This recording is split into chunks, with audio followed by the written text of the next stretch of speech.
वंशज है। इसने सोचा कि पांडवों का तो कुछ कर नहीं सकता, लेकिन इस पांडवों का जो वंशज है उसको ही समाप्त कर देता हूं।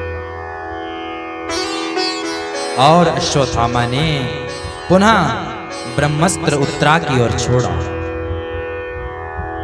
और जैसे ही उत्तरा की ओर छोड़ा तो उत्तरा ने दोनों हाथ खड़े करके भगवान को याद किया और कहा, हे गोविंद मेरी रक्षा करो, मेरी रक्षा करो। पाहि पाहि महायोगिन्य देवदेव जगत्पते, नान्यं त्वद्भयं पश्ये यत्र मृत्यु परस्परम। हे गोविंद आओ और मेरे गर्व की रक्षा करो, ये ब्रह्मास्त्र मेरी ओर चला आ रहा है, इसलिए मेरी रक्षा करो। सज्जनों, माता बहनों, उत्तरा चाहे तो यहाँ अपने पांचों पति में से किसी को भी बुला सकती थी, लेकिन उत्तरा ने किसी को नहीं बुलाया, क्योंकि इनकी सास जो थी द्रौपदी, इन्होंने उत्तरा को एक सीख दी थी, बेटी जीवन में जब कभी दुख आए तो संसार के लोगों को मत बुलाना, क्योंकि मेरे साथ ऐसा हुआ है।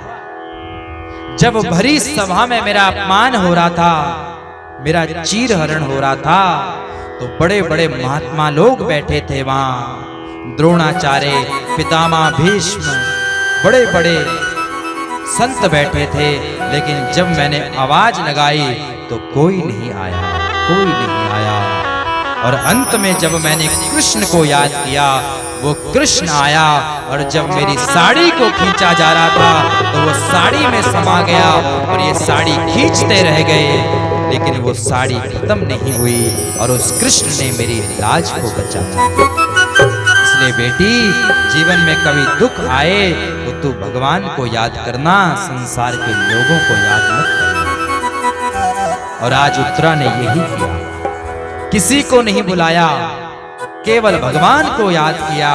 पाहि पाहि महायोगिन देव देव जगतपते, हे कृष्ण आओ और मेरे गर्व की रक्षा करो। और भगवान तो कहते हैं कि सब कुछ त्याग कर तू मेरी शरण में आ जा, मैं तेरा उद्धार अवश्य करूंगा।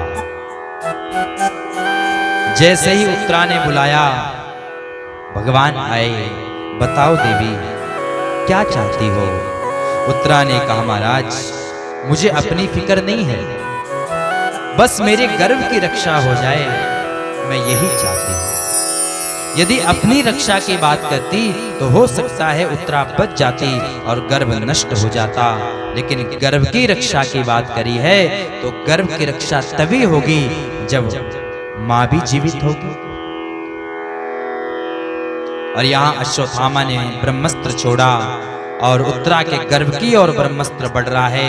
भगवान तुरंत अंगुष्ठ बराबर रूप धारण किया और उत्तरा के गर्भ में प्रविष्ट हो गए।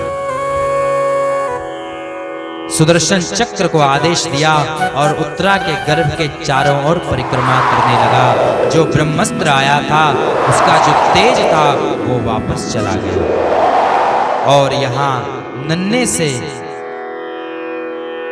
बालक को गर्भ में भगवान के दर्शन हो गए। अरे धन्य ये उत्तरा मां जिसने अपने गर्भ में भक्त और भगवान दोनों को एक साथ स्थापित कर दिया। अरे ऐसा सौभाग्य तो केवल और केवल उत्तरा को मिला है, उत्तरा को मिला है। किसी ने भगवान को गर्भ में धारण किया, किसी ने भक्त को गर्भ में धारण किया, लेकिन ये सौभाग्य आज उत्तरा को प्राप्त हुआ है। भक्त और भगवान दोनों को गर्भ में धारण किया।